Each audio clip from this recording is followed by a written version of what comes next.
Hey everybody, Scout Crafty here again, midweek Wednesday. Hope you're doing well.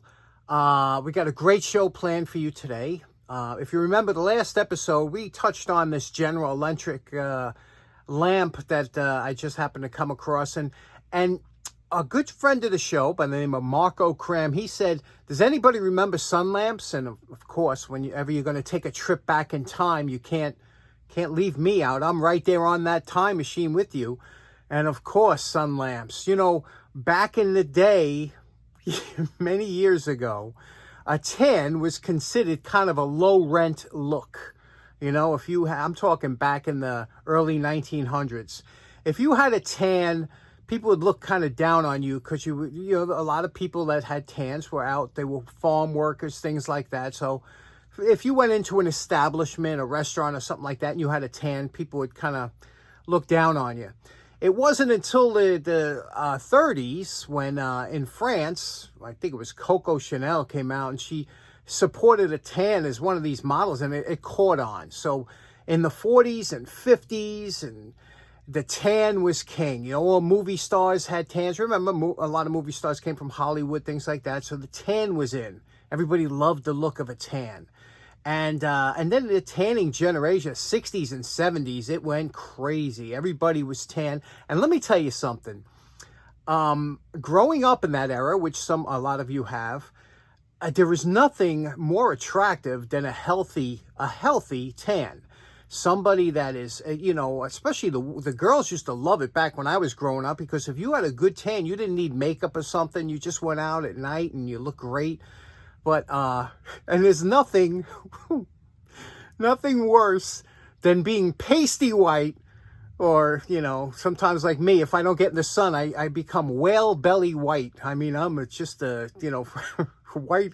So that's an unhealthy look. So when you have a nice glowing tan, a lot of you guys can remember back in the 70s growing up, tanning was so big. It was a lot of products sold tanning, Copper Tone, Hawaiian Tropic. Remember all the advertisements for tanning and the smell. I could still remember the smell of the Hawaiian Tropic. Oh man! And the beach was big. You know, here in the Northeast, the beach culture was huge. I mean, the beaches were more packed than they are in California. California, you got nice weather all year round. Here, people were waiting all year round to get to the beach, and the beaches were packed. Jones Beach and all these other beaches around here, state parks were full, thousands of people just laying in the sun. But now remember, in the early days, people used to cover up, you know, when they went to the beach, umbrellas, and, you know, they had big hats and stuff like that. In the 70s, people were just laying in the sun, baking with baby oil, and they were just sizzling. But then, of course, you know, the sunburns come. Remember getting sunburnt as a kid? You know, my father was a lifeguard at Jones Beach, and my dad, you know, he was always tan and everything. He would take us to the beach. We'd come back like looking like little tomatoes. And then we would lather ourselves with Noxzema at night. And sometimes you get the chills. I mean, that would be considered child abuse today. I don't know. What was he thinking? He should have known better. Man, we had some beds. But then eventually the tan would break. The sunburn would break. You would get tan. And by the end of the summer, you were golden brown. You looked like a pecan. And it was a good look, you know. But, you know, like I said, the tan culture, people have learned over the years, tanning could lead to skin cancers, things like that. So nowadays, you don't really see too many people with, you know, them glowing tans like they had back in the day. And now the big thing is sunblock, which I've never liked. I always thought sunblock was just like putting poison on your skin. You know, we had it in the service. You know, in the service, if you get sunburn where you can't perform your duties, you can get court-martialed. So they would give you, when you first went into, you know, because remember, they shave all the hair off your head. So the first time ever your head is seeing sunlight. And if you're going to do any water activities or anything, you know, you could get the top of your grape. They would call your head grapes. The top of your grape would get sunburnt and you were in trouble. If you couldn't report, you had to get it. But it was funny. The top, you know what I remember? I remember the tops of my ears getting sunburnt. You ever see that? So that's where you use sunblock. We put on the tops of our ears. And, but I think sunblock is just like can you imagine going to the beach, laying out on the beach and putting sunblock on? It destroys the whole purpose. Instead of getting that healthy vitamin D dose, you're pouring this sunblock on, and letting this chemicals leach into your body. Just horrible. You know what sunblock reminds me? You know, it's like cutting down trees to put up wind generators. Do you know what I mean? It just don't make sense to me. Anyway, so Marco, yeah, I do remember a sun lamp. And as a matter of fact, I have one here. Back in the day, sun lamps, people used to buy them because sun lamps were actually a good way to get the melatonin in your body going. If you don't have any sunlight, it's not healthy. So let me show you one of the sun lamps. I went up to the attic, pulled one out. Let's check it out. Okay, what you're looking at here is a vintage, probably circa 1950s Sperti combination sun lamp. And this here, these were quite popular back in the early days. Again, for people that wanted to get that the benefits of either ultraviolet or infrared light. It helped in a lot of instances, especially if you're kind of a shut-in or whatever and you couldn't get out. People would use these, but you had to use them in moderation. Just like regular sunlight, they can cause cancer when overdone. And Sperti was a good company. They're still making these today, so you know that it was a decent item, right? And on the back here, you could see here some of the cautions that come with it. Today would be a whole thing, but it just says here, you shouldn't operate this upside down. That's all it says as far as caution. And over here, it tells you what to use it with. Use a UL certified. To tell you the truth, I've never plugged this in. So now we're going to find out together if it works. It has a nice cloth cord to it. And you know what's funny about these cloth cords? They usually came in two flavors. Either they were all beat up or they were in great condition. And this one's in great condition. So let's plug this in. We'll try it with the infrared first, and then we'll switch it to the... You're not supposed to use these without goggles of some type, so I'm not going to stare into it. So let's plug this in, see what happens. Okay, now the reason I never plugged this in before is because I don't have the instruction manual, and I hate to you know, to do things without it. So I'm trying to find that, but I want to show you. I'm going to plug it in now. Here it is. I'm plugging it in. There is no switch on there, off-on switch, but there is a start switch. So I'm going to hit the start switch. Okay. I know sometimes you have to hit this a couple times. It starts up. Let me throw this over to here to ultraviolet, and then we'll try that again. We'll hit the start switch. Sometimes you have to hit it a couple times. Oh, there we go. There we go. Again, I don't know. Now we have it on ultraviolet. You can see that's that blue light. You're not supposed to look into whatever. But you can see that. That's the one that gives you the tan here. It has the reflector in the back. It is throwing off some heat. Now, I don't know if that heat, if I switch it over here at this time, I think that'll even add more heat to it. So, but anyway, that's what it looks like. There's your ultraviolet sunlight. And I find it amazing that they're still used today in certain areas. Pretty interesting, right? Still works after all these years. Wow. I don't mind telling you, that light is pretty strong. Pretty strong. I can feel a little buzzing in my face, so I don't know if I caught some exposure over there. Anyway, let's get to today's project. Okay, for today's project, I picked this up a while back, and it was funny because I paid $2 for this Estwing. I believe it's an Estwing, right? Estwing hammer, and it's a little, you know, worn for wear over here. You could see, and these.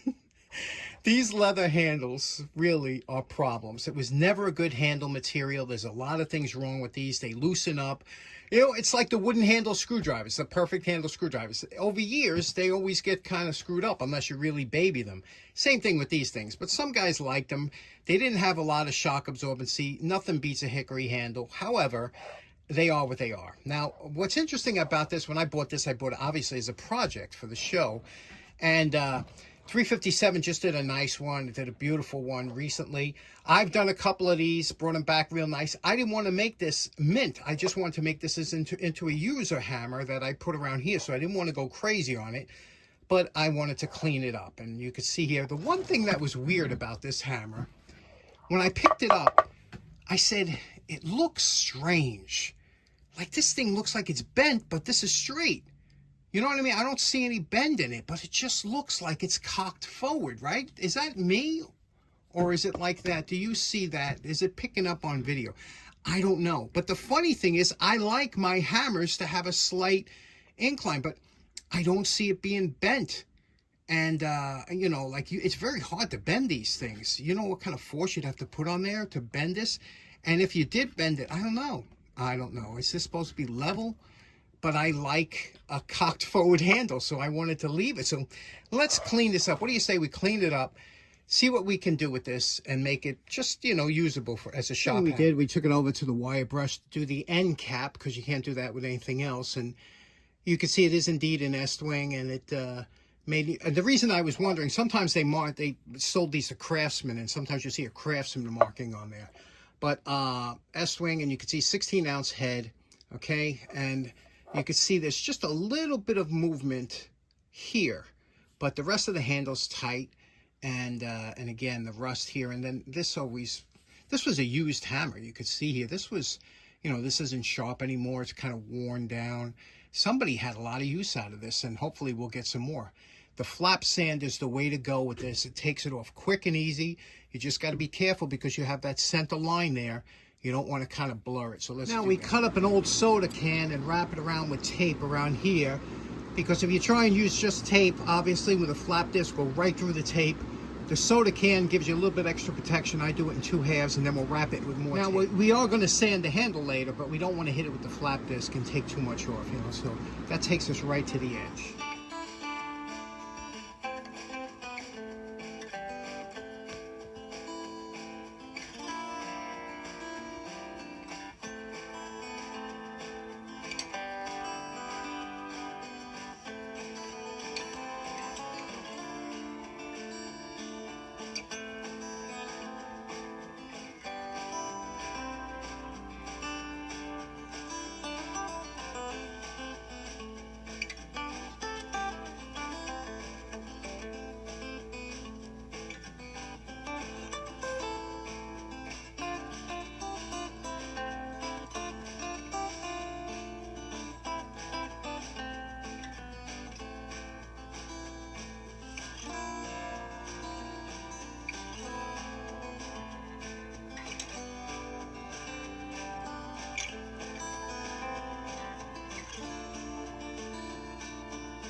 Now I want to show you this part in actual time. You see we're cleaning the belt again. You always have to clean the belt. The leather binds up and fills up the belt. But what you're going to do is when you get to the finer belts, especially here we have a fine belt, you're going to only hit the belt on the upstroke. You see what I'm doing? I'm not going back and forth. I'm just dragging it up on the belt on opposite direction of the way the belt is spinning. And that'll give you a superior finish. Don't try and go back and forth. You have to do this on leather for some reason. Okay, now if you wanted to put this back to the way it looked from the factory, you can dip this in a either a polyurethane or I think they use a brushing lacquer or something. They probably use something that's quick drying, and you could dip it in and it would give a nice sheen to it. But what I like to do is down the shop here, I like to wax it because it gives them a better feel to it. It's not slippery. It has a nice feel to it. This already has a pretty nice feel, but the wax I'm going to use, Johnson's Paste Wax. And the reason I use this, I don't usually use this wax, but what happens is this wax is a very soft wax. You see that? It's a very soft wax. That will fill in all of the, remember, you're dealing with end grain here of the leather. So you need to fill that in. So what we're going to do is we're going to put this on here, and already you can see it's going to darken it a little bit. That's okay. We're going to buff all that out. But first thing we're going to do is we're going to put a couple nice, thick, heavy coats on here. They're going to hit it with the heat gun. Who doesn't love a heat? What kind of maniac doesn't own or love a heat gun? Okay, now it's I have the heat gun. We're going to absorb this in. I'm going to put this on and show you what it looks like as it absorbs into the leather. Okay, so what you saw is, first thing is you put it on heavy, right? You put this on, the wax on very heavy. When you hit it with the heat gun, it looks like it turns to water, like liquid. You'll see it turn all shiny and glossy, and it'll suck right into the leather. And then once it does, it'll dry up again like this, and then you have to hit it with another coat like this, and you keep doing, because remember that leather has been dried, starved of moisture. So the oils in this leather will go and refeed that handle. And that's why these handles dry out and they shrink, and that's why there's always problems with these handles, because there's no way to keep them moisturized like, you know, leather needs. All leather will dry, but skin. Now, like any other wax, as you're adding this to the handle, you see what you do is I'm buffing it, and I'm buffing it. You notice I'm going against the lines here, or the creases, because that'll fill in any waxes already in there. So now you just, if you buff it, the heat from the friction of you buffing it back and forth will create a nice sheen on here. Okay, and it's not like a slippery sheen. It's actually a nice grippy sheen. But then when we hit it with the buffer wheel, and it's got to be kind of a clean buffer wheel, or else you're going to pick up some of the dirt from your former projects. But you see what I'm doing here? Nice quick buff, and you see it's already picking up a nice sheen to it, and it doesn't feel slippery. It has a nice feel. Okay, now that's all waxed up, right? I'm going to do the same thing with this butcher's wax, and I like this because, first of all, this is a harder, much harder wax, as you can see here. You really got to kind of struggle to get some onto the applicator. That's why this stuff lasts so long. People used to love this for their furniture because it really protects the furniture. But you see how hard it is for me to get this onto the applicator, and here I'm using just a damp piece of paper towel. But now I'm going to do the same thing. I'm going to apply some butcher's wax on here, and then what I'm going to do is I'm going to hit it again with the heat gun to let that absorb in, and then we're going to hit it with the buffing wheel and just bring it up to its final sheen.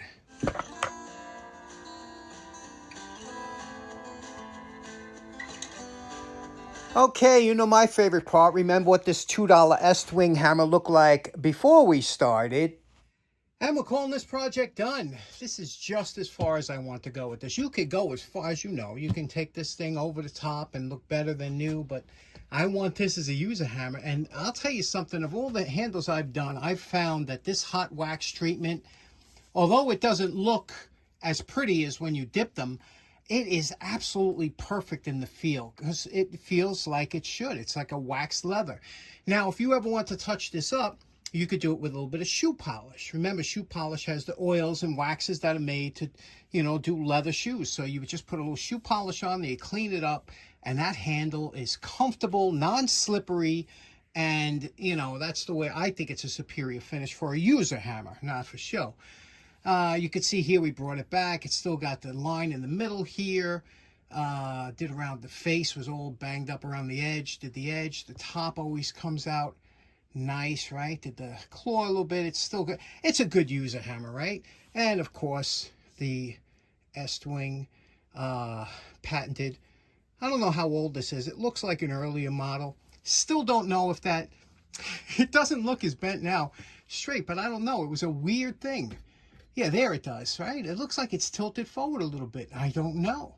And if it is, where would it be? Bent right here, because this shaft is perfectly straight. I don't know, but I'm going to use it like this. I like a hammer that has a slight bend down. I'll show you what I mean. Early on in my hammer making phase, I was trying out different configurations. This one is, you see now, if you see that tilt, I don't know if you could pick it up. This is tilted forward. I don't know if it was 4 degrees, 5 degrees, something like that. And it's off-centered a little bit. You see here, it's off to the left. So anyway, I did a lot of experimenting with what I want. This is the most perfect hammer. You cannot drive a screw in or anything crooked with this. Now, this handle, as crazy as it looks, right? Look at that handle.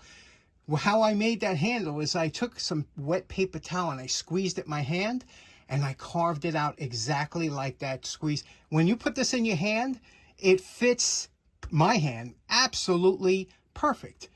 You can't believe this. This is, again, a great hammer for doing small work, things like that. So this one has a slight cant forward, and I'm thinking that's going to be great for nail driving for me. Okay, so in closing, that was a fun little project today, getting that $2 Estwing hammer back in user shape, and also talking about tans in the 70s. Remember that Cool Hand Luke scene? That was a good scene, wasn't it? I was a young man when I saw that, and I, even though I wasn't in prison, I felt those guys. I felt it. Anyway, thanks so much for tuning in. Hope you have a great day. See you again on Friday. Bye-bye now. Here is a similar model I saw on eBay advertised right now, and you could see the head is indeed that way from the factory, that it is tilted down. You can see the top of the head does have a downward tilt.